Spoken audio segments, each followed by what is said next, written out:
নমস্কার, আমি শান্তনু পাত্র। আপনারা এখন দেখছেন অ্যাম্বিশন স্টাডি। আমরা গণিত প্রকাশ দশম শ্রেণী ত্রিকোণমিতি শ্রেণীর কোষে দেখি 23.2 এর ম্যাথ সলভ করব। আমরা আগের দিন ত্রিকোণমিতিক কোণের অনুপাতের মানগুলো দেখিয়েছি। আজ সরাসরি অঙ্কে যাব।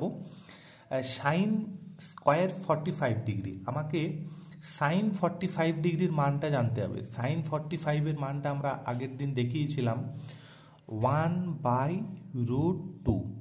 এটা হচ্ছে সাইন 45-এর মান। যেহেতু এখানে স্কোয়ার আছে তাই এখানে আমাকে এটা স্কোয়ার করে নিতে হবে।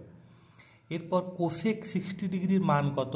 কোসেক 60 ডিগ্রির মানটা হচ্ছে যেটা সাইন 30 ডিগ্রির মান, সেটা হচ্ছে কোসেক 60 ডিগ্রির মান আমরা বলেছিলাম।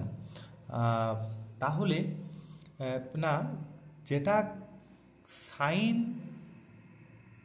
60 ডিগ্রির মান সেটাকে উল্টে দিতে হবে, কোসেক 60 ডিগ্রির মান চলে আসবে। তাহলে সাইন 60 ডিগ্রির মান হচ্ছে √3/2, তাহলে কোসেক 60 ডিগ্রির মান হবে 2/√3। এটা সরাসরি মানগুলো মনে রাখতে হবে।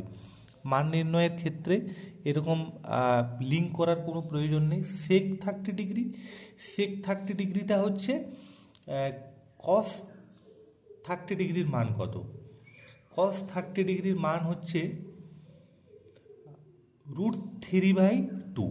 কস 30 ডিগ্রির মান √3/2, তাহলে সেক 30 ডিগ্রির মান হবে 2/√3। এটা যদি সরাসরি মনে রাখা যায় তাহলে খুবই ভালো হয়।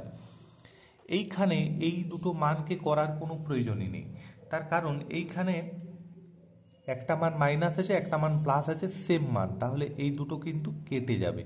তাহলে এইখানে আমার থাকছে 1/√2 তার হোল স্কোয়ার। তাহলে 1-এর হোল স্কোয়ার মানে 1 আর √2-এর হোল স্কোয়ার মানে 2। তার মানে আমার এটা অ্যান্সার হবে কত?